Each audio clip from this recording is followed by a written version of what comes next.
Say it now. Say the obvious prediction right now. The Stars are going to win the Stanley Cup.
Hello, ladies and gentlemen. Welcome back to Starcast Marks. The Stars win with a final score 4-2 over the Arizona Coyotes to go on a 4-game win streak and keep pace with the red-hot Colorado Avalanche. So let's talk about DraftKings first. Use promo code THPN to get some freebies from them. Sorry for being late, as the comment section caught on to. I was watching the Aggies March Madness game against Houston. Man, what a heartbreaker. Super fun watching the three-pointer go to overtime. But man, love the Aggies. We're not a basketball school yet, but we're getting there. We're getting there.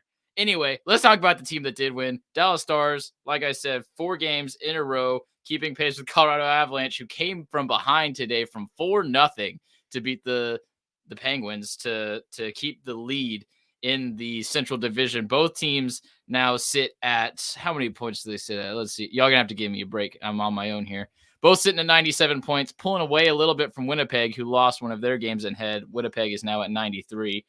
And yeah, just great game overall by the Stars. I feel like the Yotes got 2 good bounces. The first one was a crazy bounce. Kicked off the skates all the way to the guy in the far corner who gets a wide open net. And the other one, another deflection, a little bit better. I mean, they get traffic in front on the tail end of their power play, basically still power play, and get that to go in. So a little bit of credit there, but some lucky bounces for them.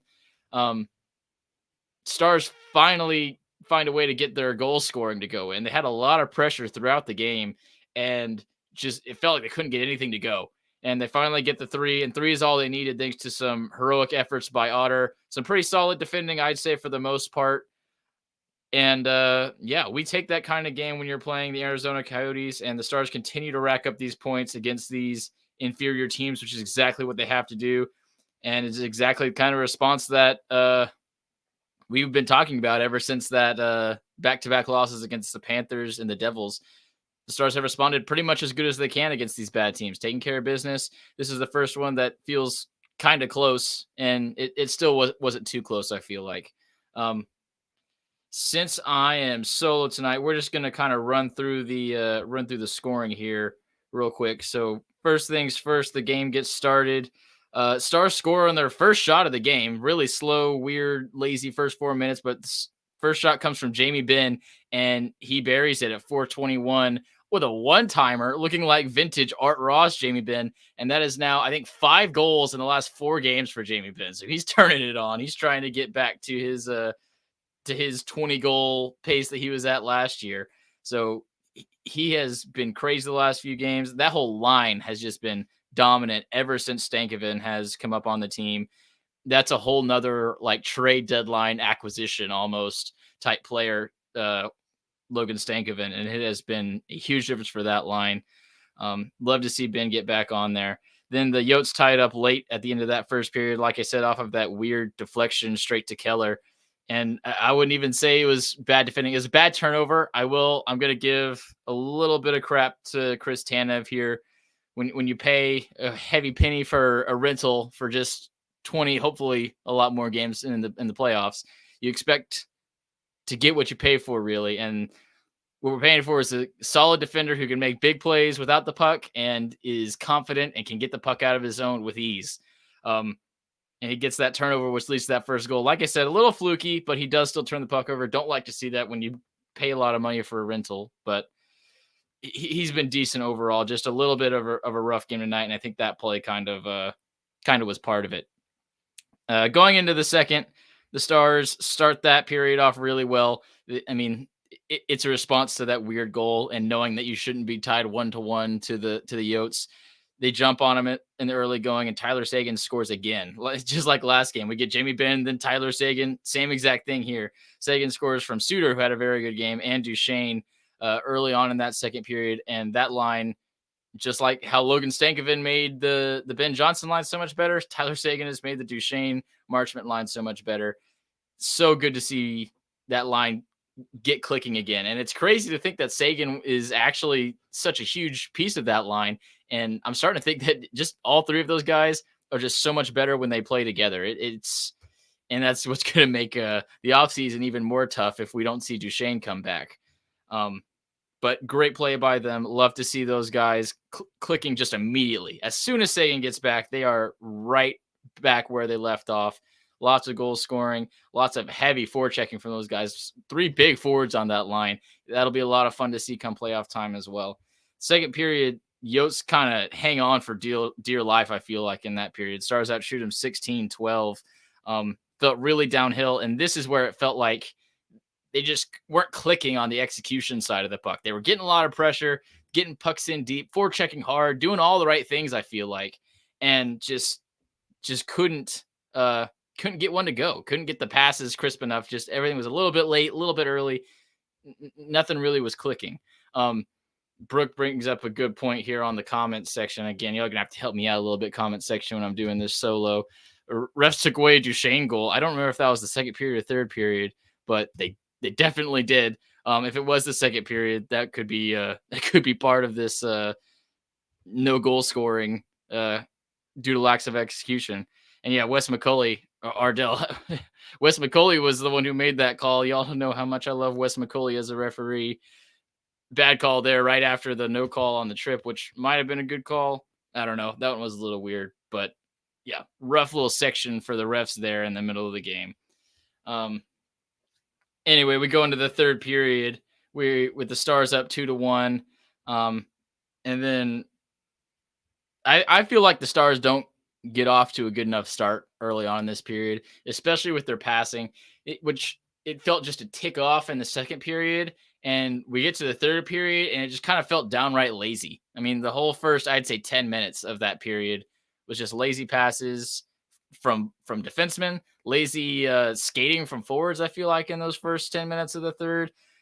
I think this team tried to cash that check with a 2-1 lead. And this Yotes team, I mean, we saw from last game, they played better last game in that first period, but this team isn't going to quit. These guys play hard, and a lot of credit to this Yotes team for continuing to do that even late into the regular season.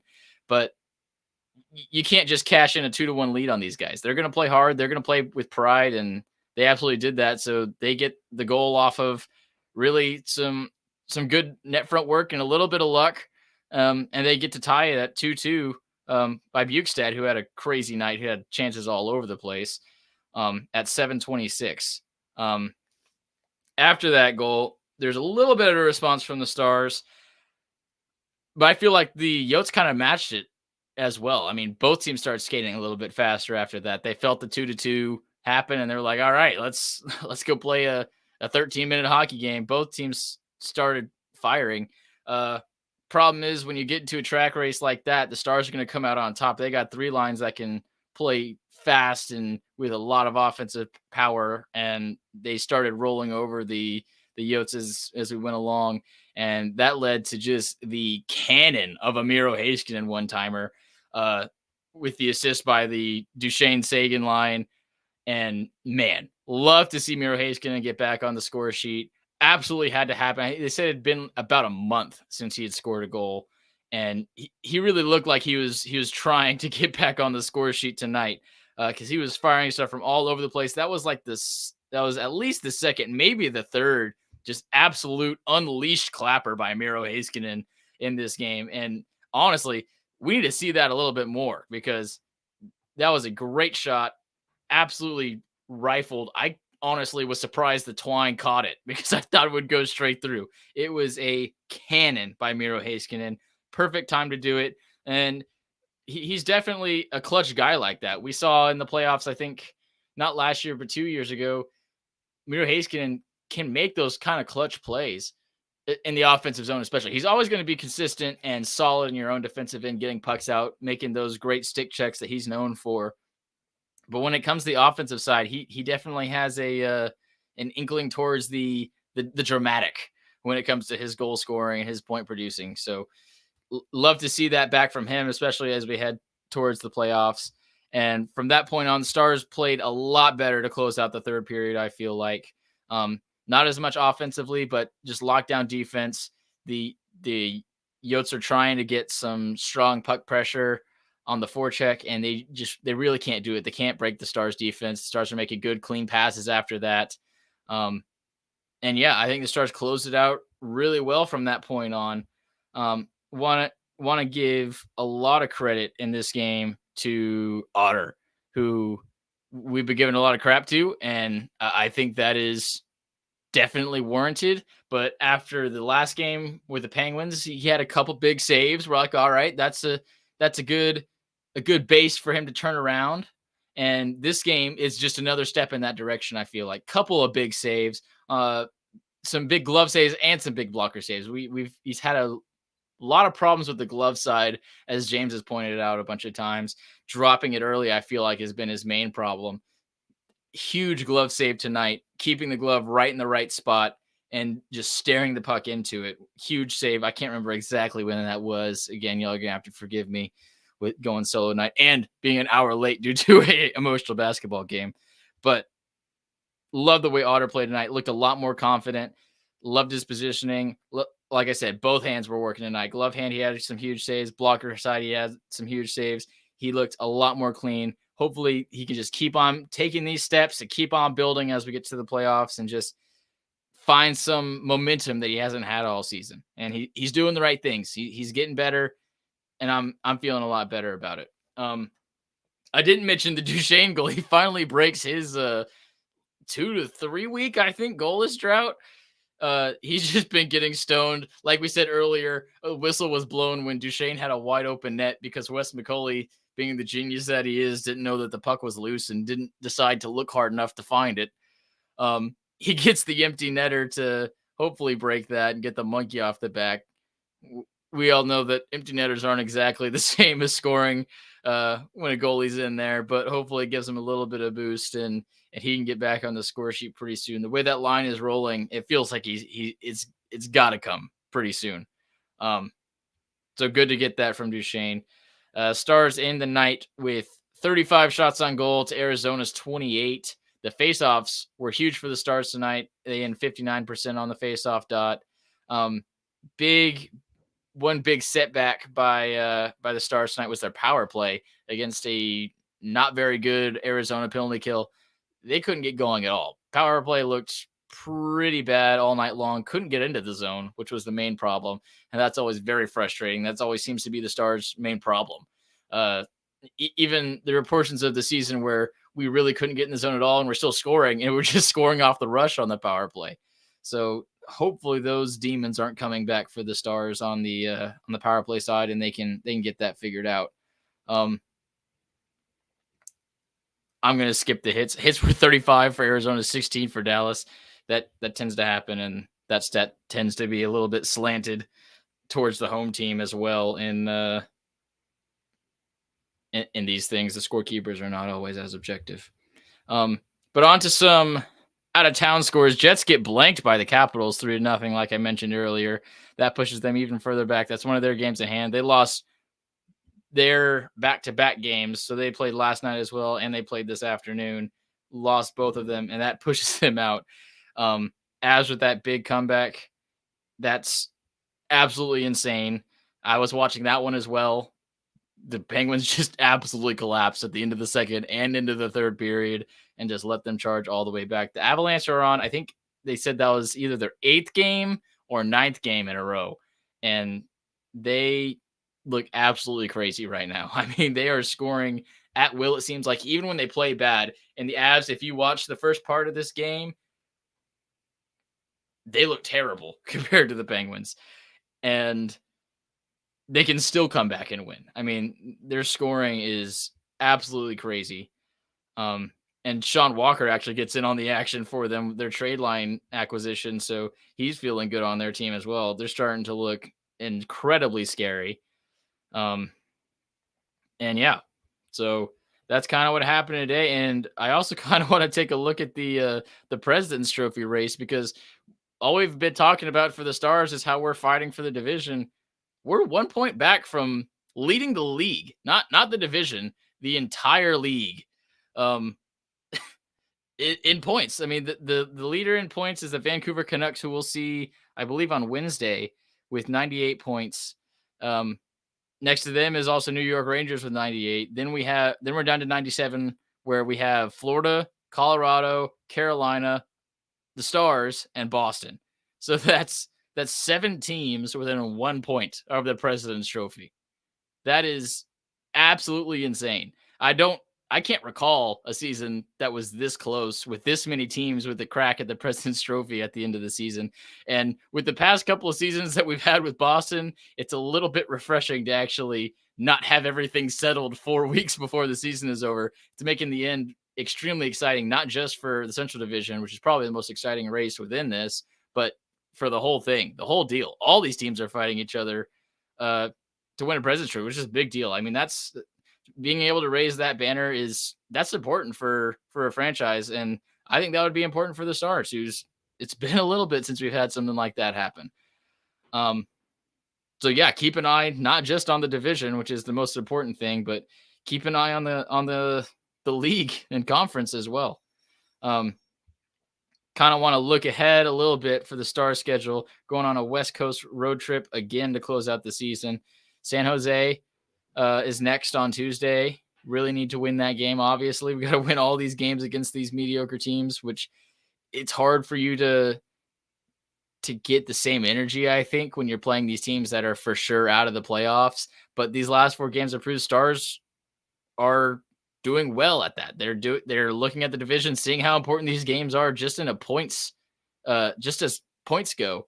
And they're finding ways to get ready and get going. This game, I think they slipped a little bit, like I said, in the beginning of that third period.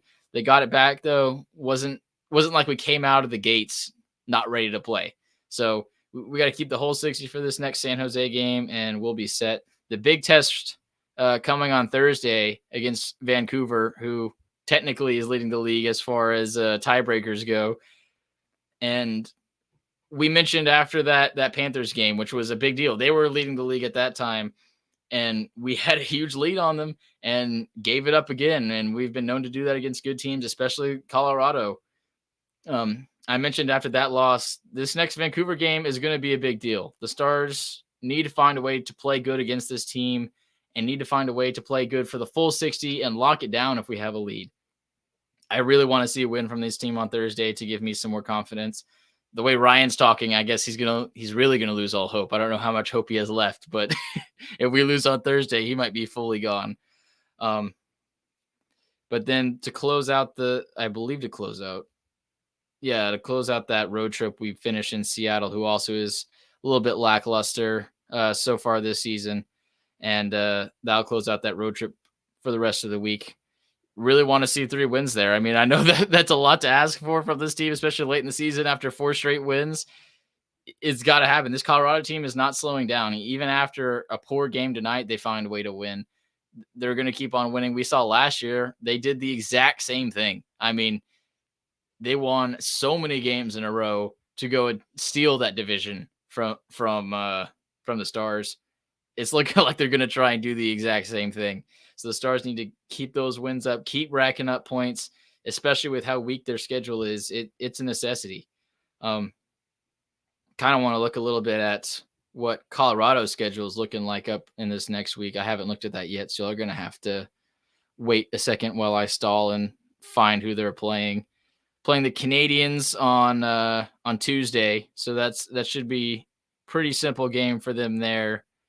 And then on Thursday, they're playing the Rangers, which will be a tough one. So both the Stars and the Avs are going to be playing top-tier teams. That's 4 President's Trophy teams battling it out on that Thursday. That'll be a lot of fun, actually.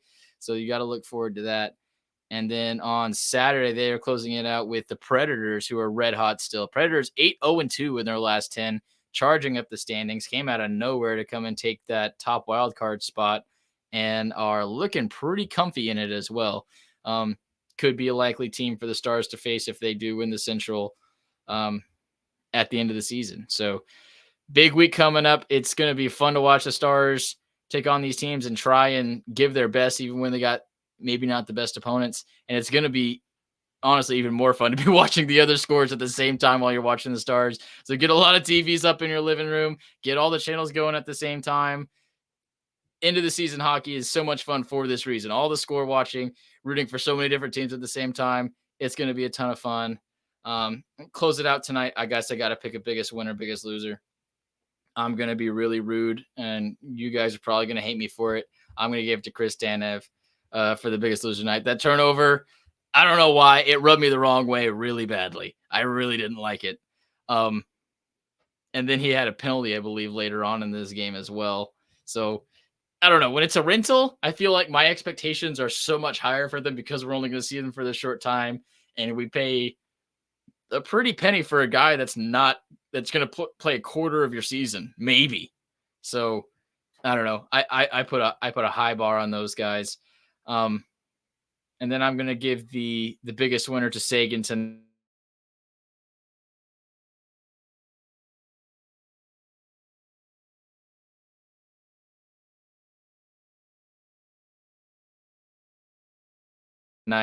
He gets go-ahead goal in the second, and he gets the primary assist.